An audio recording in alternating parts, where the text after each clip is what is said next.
Let's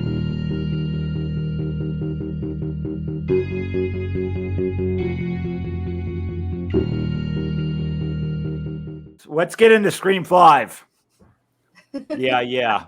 So well, yeah, I got my cheerleading outfit on here, so I could totally tell. I mean, I have a Letterman jacket too, but I thought that'd be too over the top. Yeah. So I'll give you a listen. When 1991 hit, Matt, you definitely remember this. We had a whole good 10 years of some of the best horror movies before that. I mean, it was just ridiculous. You're at the video store every single day.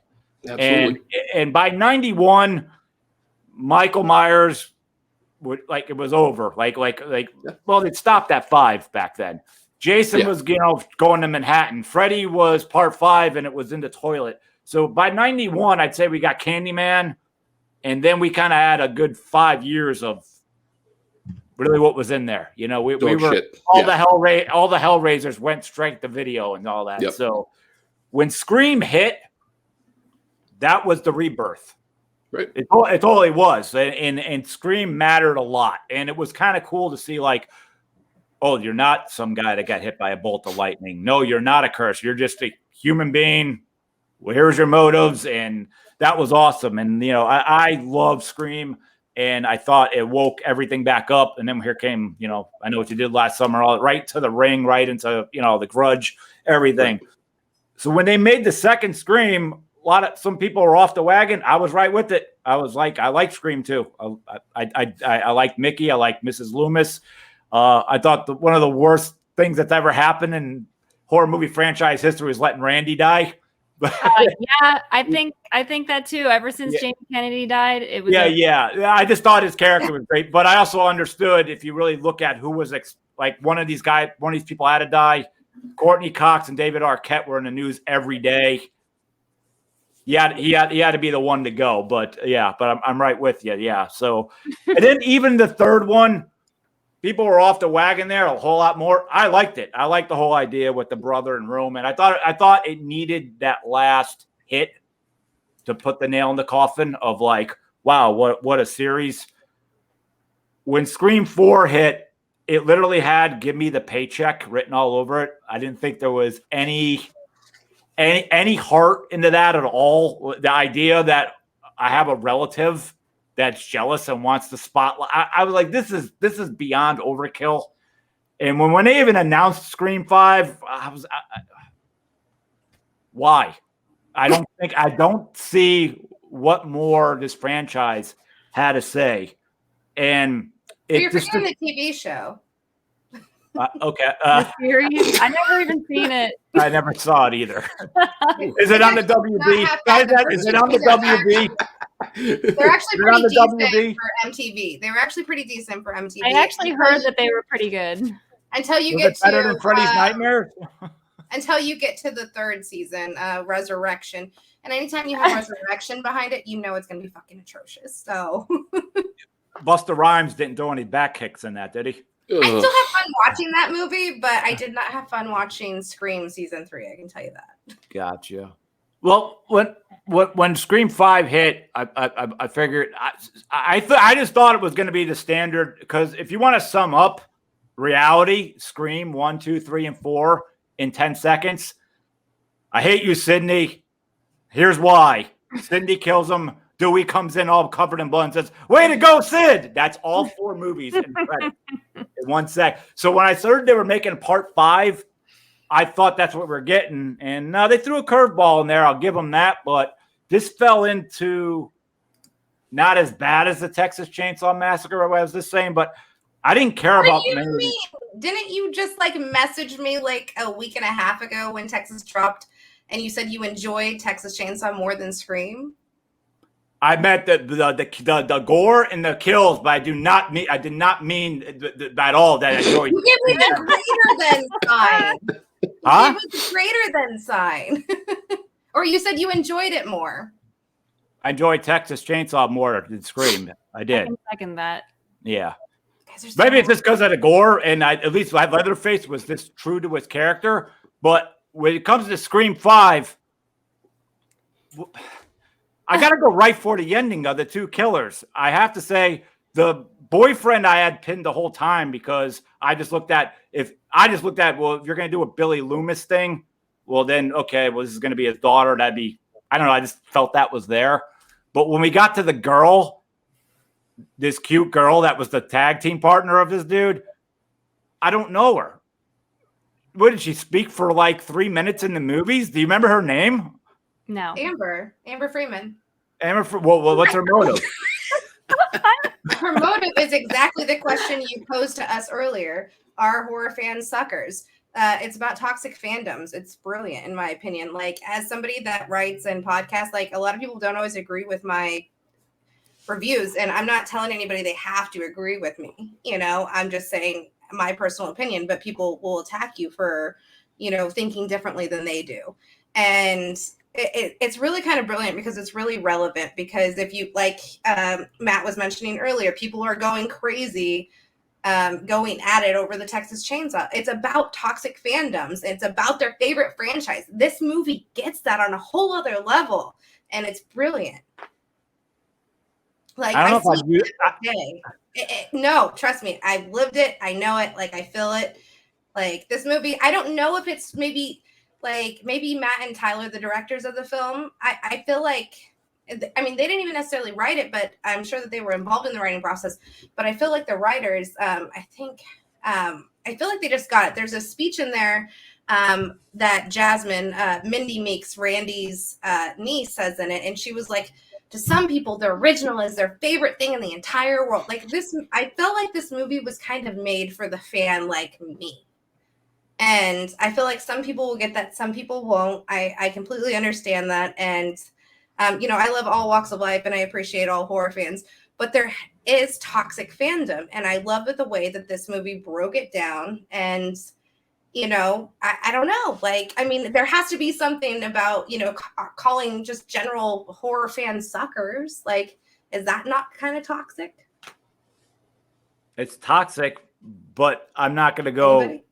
I'm not going to like pick up a knife and go and try to make my own movie like that. Like, I did that. They had the boyfriend, and you found two people to do this. Like, two.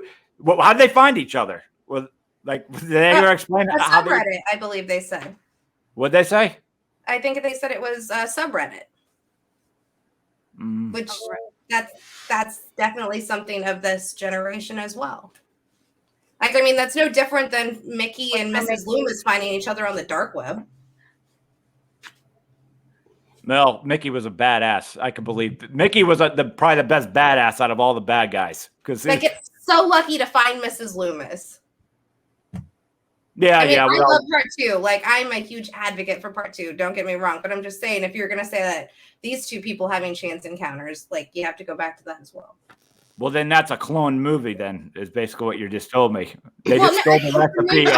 It's a new generation, and it's using the technology of this new generation, and it follows the formula of the Scream franchise. Matt, what are you thinking here? I love the original. In '96, I saw it in an opening night, and the reactions of the crowd were just, people were rabid. They were loving it. For me, ever since after the first one, it just started to go like this. So I said, all right. And being the sucker that I am, I went on opening day to go watch the brand new one, had the whole theater to myself. I lucked out. I saw it on a Wednesday afternoon on a pre-screen. It was great. And when I walked out, my wife texted me and she goes, well, how was it? What'd you think of it? And I went, I don't know what the fuck I just watched. So I sat in my car and I made a 10-second review and I said, if that's the last Scream movie I ever see, it's going to be too soon. I didn't like it. I did not like it. To me, have you watched it since? Yes, I have. I watched it 2 other times since then, and I still don't like it. Not to shit on anybody's. You like what you like, but I didn't like it. And especially the opening, when the girl's being terrorized in the opening. To me, I know we're in the technological age, but there's something very unfrightening about lock your doors. I just unlocked your doors. Lock my doors. Someone just unlocked my door. To me, it doesn't work. It's just trailer. Yeah, I know. I know that they used a lot of what they did in the first movie, which worked really well. And for the most part, it did work well in the new one. But in the overall scheme of things, I sincerely hope that was it. Like Halloween Ends. Let me know that if you're gonna make a Scream, it's already in progress. So A what? let's put it this way: if we have to look forward to another Halloween movie, it's filming at the end of the summer. Shut up. What Halloween? What Halloween 6? Halloween No, Ends, Scream 6. Yeah, Scream Or- 6. What are they gonna do now? Second. What the hell?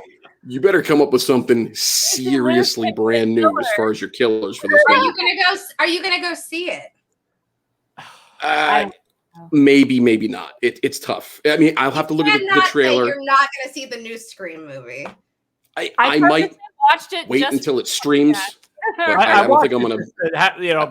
To make this happen, I thought it'd be kind of cool to catch up, and I'll be like, like you gotta have some topics, but I don't know. Where do you put Lacey? Where does your fandom end versus jump the shark with anything? I thought personally, all right. So you talked about 91, right? Yeah. I was 3 when it was 91. So I didn't have that nostalgia for, I mean, I watched the first horror movie I ever seen, or the first movie I seen in a theater was Child's Play 3, So, I mean, I've been a fan since the earliest I can remember. And after that, I just wanted to get my hands or put my eyes on everything horror at that point. And so I got into the Friday the 13th, the Nightmare on Elm Street. I was never big on Texas Chainsaw. I love part 2 because it's quirky and fun. And it has one of the scariest scenes in a horror movie to me, when Leatherface is on top of that fucking car. And, with the sorority or not sorority boys, but fraternity boys or frat brothers. And that scene, still gives me chills thinking about, and the movie, as I rewatch it, it's so ridiculous. But I love what, Toby Hooper did with that is because they wanted, he was reinventing the wheel himself at that time because he didn't want to make the same movie that he just made or, that he had made years prior. So he decided just to go completely camp with it. And, you got to respect him for that. And I personally, that's why I love that movie. And not only that, but it does actually have that scary movie. And I love the fact that they're feeding people chili with human remains. But, so, I mean, I do have appreciation for that. But when I seen Scream, in 96, well, I probably seen it in 97 because my mom rented it. I was 8 or 9 years old. And I just remember watching it and I love this whodunit aspect. And all these other slashers have never done that for me. There was not the psychological mind game that, the other big franchises had. This one had this whole other element of whodunit. And that's what I love about Scream is I love a fucking whodunit. I hope I can cuss on this show. I'm sorry, I never asked prior. No. Okay. And because I have no filter. And but that was just this whole element. And as long as they make these movies, even if they make another Texas Chainsaw, I'm going to watch that too. But the fact is, yes, it was a little bit blatantly obvious in who the killer was in this. But I don't think that stopped me from having fun because then you start to second guess yourself. You're like, well, that's got to be too obvious. Who else can it be now? Who's going to die out of the legacy characters? Who's going to, it has this whole other element. So for me, with the Scream franchise, I think I will die on this hill. I think I will never not defend it. I'm very passionate about it. And I really love the fact that, they did it for Wes. They named a character in the film Wes. And, when they all toast him and when that character dies, sorry, spoilers. And, they all toast him and for Wes. And they have all of these past cast members from the previous films do voiceovers in that moment. They had Hayden Panettiere, they had the Jamie Kennedy, Matthew Lillard. They had so many other people. I just can't think of them all right now. But the fact that it was basically a love letter, and I don't even think they anticipated this film to do that well because technically speaking, I believe 4 was a bomb. So compared to the other 3 at that time. So this one did tremendously well. So obviously it's going to get greenlit for a next one, right? It made so much money. So But for me, it comes down to the whodunit aspect and the psychological warfare that I play with my brain as I'm watching these films. So it's fun for me. And I wish people had as much fun as I did. I totally get that, but yeah, I don't know. Everything died after 3. I feel like that's my personal opinion, and I don't think I could watch another one, honestly. See, I hated 3 when it came out. Like, I was so mad at it. I was like, this doesn't feel like Scream. So, like, but I've come to more appreciation because of the killer in that. Not the acting, but because of the killer and his motive. Like, I'm behind it now. I didn't mind the whole mom thing too. You got to learn about Mrs. Prescott, and I didn't mind. I like the third one, but as we all universally agree, the first one's where it's at. I mean, yeah, you don't. But I also understand being a complete hypocrite of saying this here, but we all know you're always going to ride Scream 5, 6, 7, 8 to 10, and anything else because Michael Myers is already a built product. Leatherface is already a built product. To jump on something like, my franchise, The Dark Military, or anyone else from the ground up, you got to throw money at that. Yeah. So, you know what I mean? A big studio's got to come in and put heavy money behind it. Mm-hmm. So I'm always about get psyched when I see something like Hellfest or Happy Death Day to You, or even the James Wan universe. Some people aren't into. I'm into it because I'm just happy. Like, oh, he gave us 7 new franchises of characters. Like, you like some, not like the others. I like all his stuff. I'm just happy there's something new. Mm-hmm. Yeah, I like The Nun. I like Annabelle. Like, some people are like, well, these aren't slashers. Okay, sorry, I didn't write it, man. Chill. It doesn't have to be. I just wish they could. I just wish Hollywood had some more creativity. That's all. I just wish they would stop remaking and just. I don't need my classic horror films with cell phones in it now. Like that doesn't do anything for me. Right. Yeah.